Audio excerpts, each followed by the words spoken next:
you believe Hamas? Of course I believe with Hamas. I don't Do you believe Hamas? I believe Hamas more than I believe Netanyahu. Yes, you can quote me. I believe Hamas more than I believe my Prime Minister. Yes, no doubt. Où que tu sois dans le monde, mon ami, je te passe mon bonjour. Les amis, avant de commencer le sujet, des petits pouces, des petits commentaires, ça fait toujours plaisir, vous le savez, et partagez la vidéo.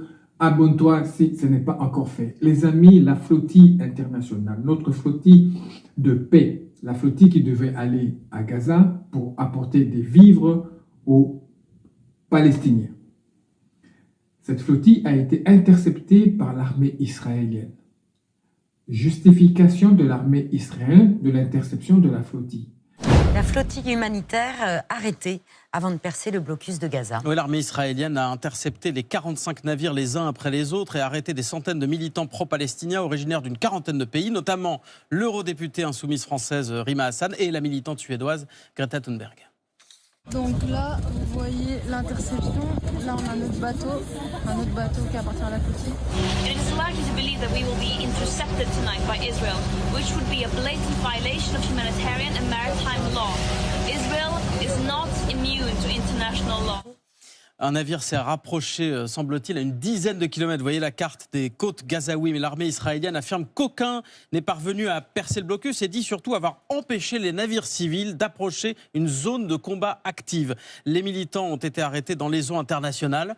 Indignation de la Turquie, du Brésil, de l'Espagne, en Italie. Une grève et des manifestations ont même eu lieu aujourd'hui en soutien aux militants de cette flottille.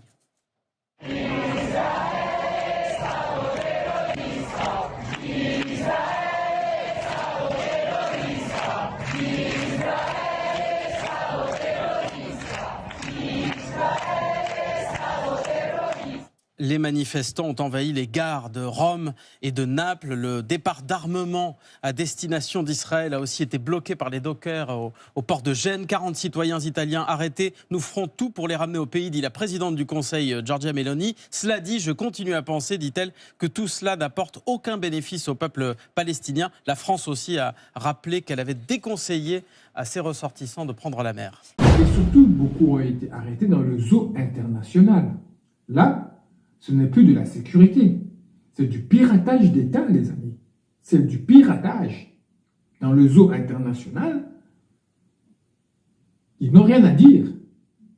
Là, l'armée israélienne a fait du piratage. Il n'y a pas très longtemps d'ici, les amis, Arthur, oui, l'animateur Arthur, il a qualifié Émeric Caron d'antisémite. Simplement parce que Émeric Caron critiquait Netanyahou et parlait des enfants palestiniens qui sont en train de souffrir. On est dans un monde où il y a très peu de nuances, où l'émotion prend parfois le dessus sur la raison, et les gens se sentent obligés d'être dans un camp. On peut, comme moi, aimer Israël et ne pas soutenir Benjamin Netanyahou. On peut dénoncer le Hamas et être en empathie avec le peuple palestinien. Vous savez, moi je suis père de famille, les images des enfants israéliens morts le 7 octobre ou les images des enfants qui nous arrivent sur les réseaux sociaux des enfants palestiniens, ça me bouleverse de la même manière. Voilà. Et le point commun de ces enfants qui meurent, c'est ce Hamas, ce groupe terroriste qui à la fois pourrit la vie des Israéliens et la vie des Palestiniens. Aujourd'hui, Arthur tient exactement les mêmes propos.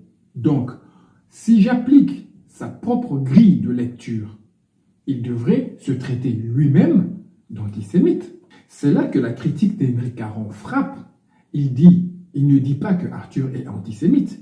Il dit, si mes mots étaient antisémites, selon toi, Arthur, alors tes mots à toi le sont aussi aujourd'hui. Donc, du coup, les accusations d'Arthur, il y a un an, par rapport à Émeric Caron, n'étaient pas fondées sur les propos, mais plutôt sur qui prononçait ces propos. Quand Émeric Caron dit ce qu'Arthur dit aujourd'hui, il est diabolisé. Et quand Arthur dit ce qu'Émeric Caron disait il y a un an, il a une standing ovation. Le président colombien Gustavo Petro a déclaré « J'annonce la rupture de l'accord de libre-échange avec Israël et j'ordonne à la mission diplomatique israélienne de quitter immédiatement la Colombie. » Eh oui les amis, certains dignitaires gardent encore la tête haute et défendent encore leur honneur, tandis que d'autres s'humilient jusqu'à se mettre au service des sionistes. vous vous rendez compte, les amis, le ministre de la Défense israélien, Katz, il considère comme des terreaux toute personne qui va rester dans la bande à Gaza. Président, Israël Katz, c'est le ministre israélien de la Défense qui a diffusé un message ce matin à l'attention des habitants de Gaza. Quittez Gaza tout de suite, parce que si vous restez, vous serez considérés comme des terroristes ou comme des partisans du terrorisme. Gaza est détruite, les gens qui vivent dans des conditions terribles. Mais l'armée israélienne continue les opérations militaires. Et donc ceux qui restent à Gaza, les Palestiniens qui restent à Gaza, qui ont été déjà déplacés 10 fois, qui doivent être vraiment dans des conditions sanitaires et psychologiques épouvantables, eh bien partez, sinon on vous tire dessus. On avait cru comprendre hier qu'il y avait un processus de paix engagé autour de Gaza. On a dû se tromper. Et ce n'est pas avec Israël Katz que Donald Trump obtiendra le prix Nobel de la paix. Je signale quand même que les Palestiniens là-bas, ils ont déjà été déplacés plus de 10 fois. Plus de 10 fois. Plus de 10 fois qu'on les vire, qu'on les déloge, qu'on les jette d'un endroit à un autre. Mais on leur dit encore aujourd'hui de partir. Si vous ne partez pas, vous serez considérés comme des terreaux. Mais partir où? À la mer? Aujourd'hui, c'est ça la logique. Tu n'as pas de maison, pas de refuge, mais si tu restes sur ta terre, on te colle l'étiquette de terreau. Et le pire, c'est que ça passe comme un simple message politique. C'est ça qui est pire. On diabolise des gens qui n'ont même plus un toit et on appelle ça de la légitime défense. Les familles des prisonniers à Tel Aviv, les amis, ils sont affirmatifs. Le Hamas, selon eux, serait beaucoup plus digne de confiance que le gouvernement israélien. Regardez. Hamas just released the hostages. When Hamas said yes to the negotiation, Netanyahu said no. Hamas said yes. Do you believe Hamas? Of course I believe Hamas. I Do don't you believe Hamas? I believe Hamas more than I believe Netanyahu. Yes, you can quote me. I believe Hamas more than I believe my Prime Minister. Yes, no doubt. That is wild. All right, guys. I just think it's amazing, though, that you're in Tel Aviv and you're able to do that, and that's what I love about Israel. We are the best country in the Middle East when we kill 70,000 people. That's genocide. How can war, we? That's war. It's sad. It's horrible. It's war. That's between two equals.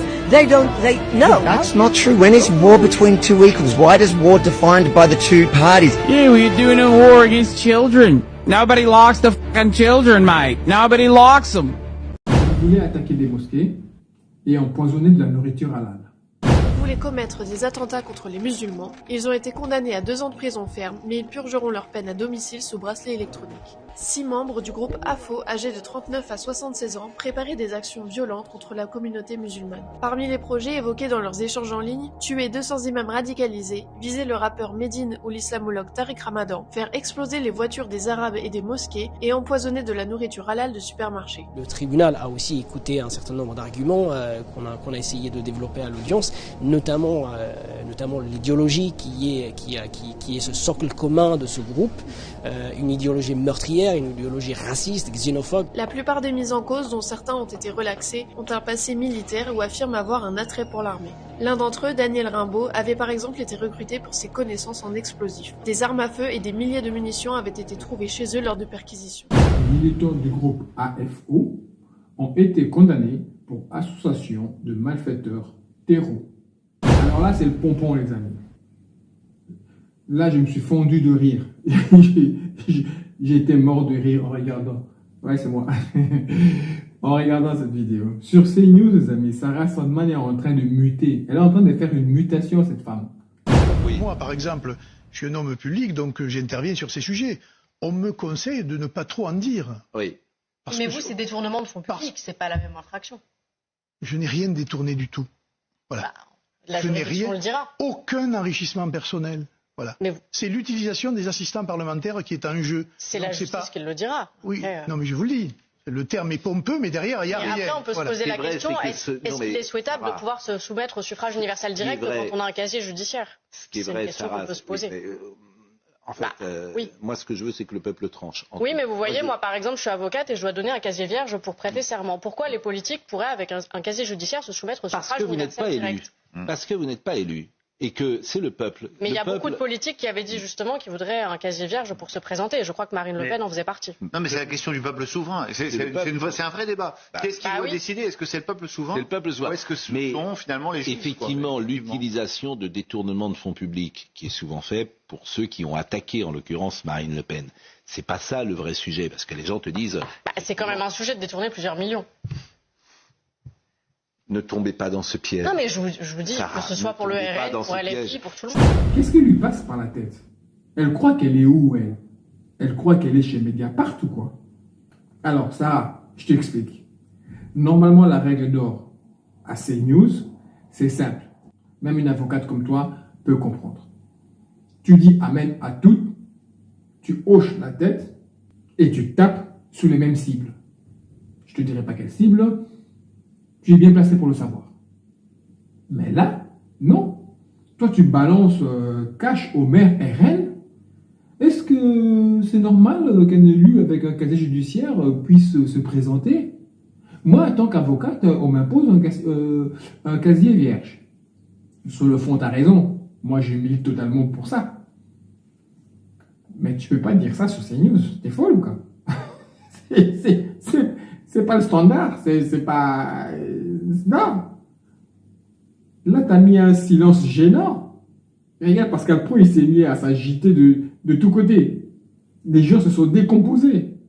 À ce rythme-là, Pro va vite te rappeler la charte de la maison. Souris, défends Marie, et ne jamais, jamais, jamais, jamais demander des comptes aux copains. Sinon, la prochaine destination sera... la sortie de secours. Voilà les amis, j'espère que vous avez apprécié cette vidéo autant que j'ai pris plaisir de la faire pour vous. La vidéo est terminée, oui, comme je dis, ça doit commencer, ça doit se finir. Mais la discussion continue dans les commentaires.